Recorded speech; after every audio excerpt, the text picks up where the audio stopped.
Vi står faktiskt på soporna just nu. Det gör vi. Så ibland kan man känna att det gungar lite så här. Under här så finns det ju en hemlighet.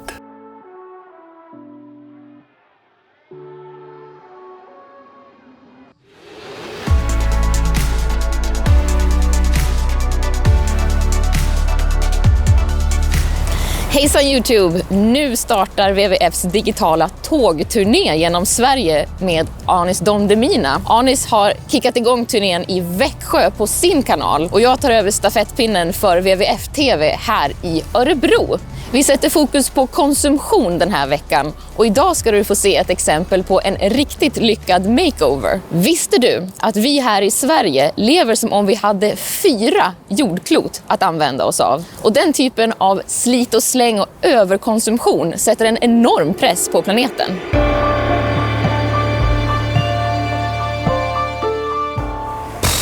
Alltså går det ens att rädda naturen när den utsatts för sån miljöförstöring?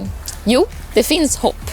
Häng med nu, för nu ska vi besöka det som en gång var Örebros läskiga, stinkande, mörka baksida.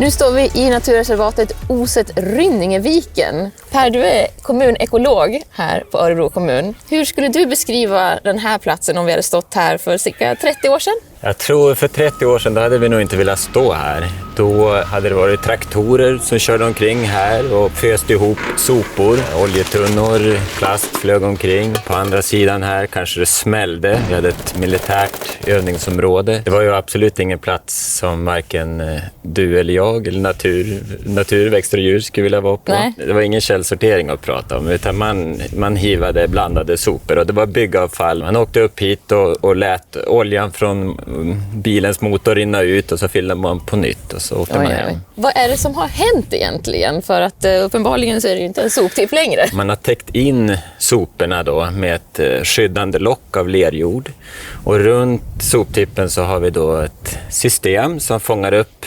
lakvatten. Sen när soporna bryts ner under det här locket så blir det gas och den tar vi tillvara på. Den används för att till exempel värma upp vatten på sjukhuset. Vi står faktiskt på soporna just nu. Det gör vi. Så ibland kan man känna att det gungar lite så här. Nej, det gör det inte, men det är ju under här så finns det ju en hemlighet och det är ett sopberg. Och nu så ska du ta oss på en liten vandringstur längs det här nya paradiset som ni har skapat här. Precis, Spännande. Vi ska gå in mot oljehamnen. Ja, precis. Nu går vi mot oljehamnen.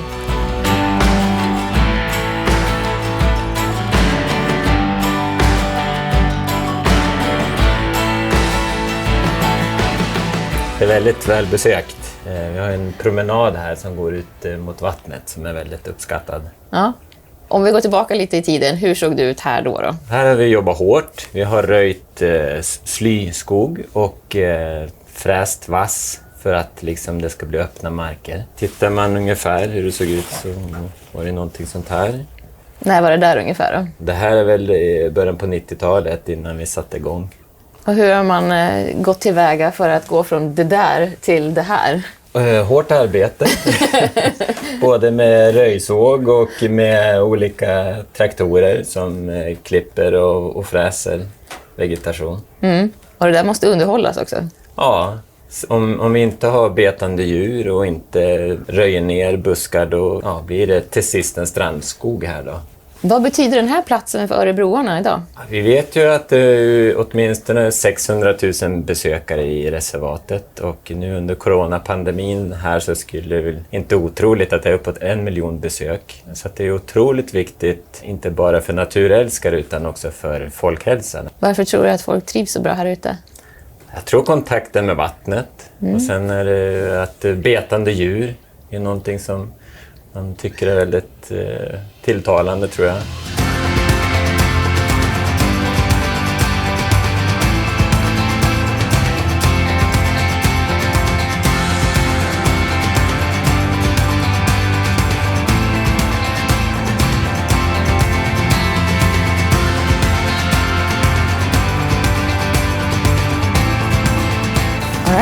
Vart är vi nu någonstans?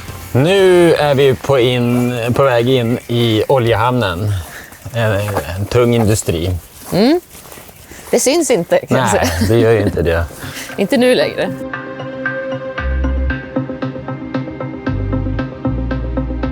Det går ju inte att säga att man står i en gammal industri här då, men det finns ett litet tecken på att det en gång har varit stora byggnader här. Kan du säga vad det skulle kunna vara?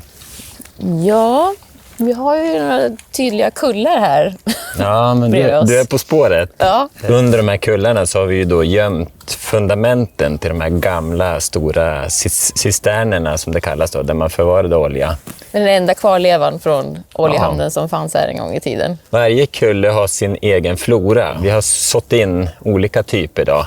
Någon har fått en flora av hö från Garphyttans nationalpark. Någon har fått en flora, alltså växter då, från marklager som vi har flyttat hit.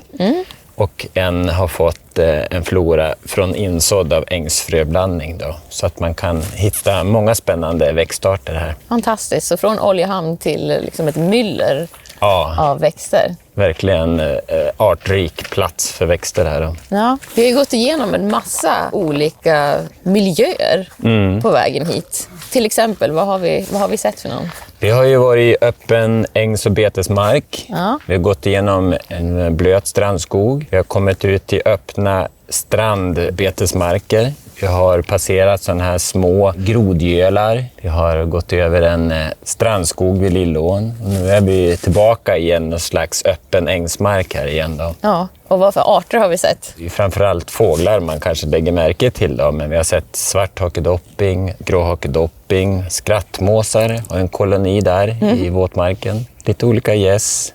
Lite spår efter bäver. Gnag efter bäver, ja, de finns här. Tänk att allt det kunde komma från en tidigare soptipp, oljehamn, överväxtplats.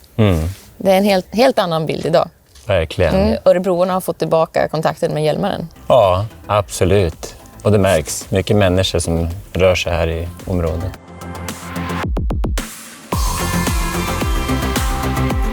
Den här nästan ofattbara förvandlingen har varit möjlig tack vare att många gemensamma krafter, däribland WWF, gick samman och vågade satsa. Oset och Rynningeviken återställdes inte på en eftermiddag utan det tog flera år. Det var ju så värt det till slut.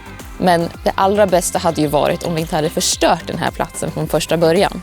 De saker som vi konsumerar påverkar planeten ända från att de tillverkas, paketeras, transporteras fram till att de ska kasseras en dag. Ju mer vi kan leva cirkulärt när vi återbrukar och återvinner, desto bättre för planeten. För vi har faktiskt bara en, inte 4. Om du vill lära dig mer om allt som vi har pratat om idag så finns det flera bra länkar i beskrivningen här nedanför. Bland annat till en riktigt bra snabbguide om hur du kan handla mer hållbart. Nästa vecka är Anis i Helsingborg och jag ska åka till Steninge utanför Halmstad. Då blir det matlagning inom planetens gränser. Vi ses då!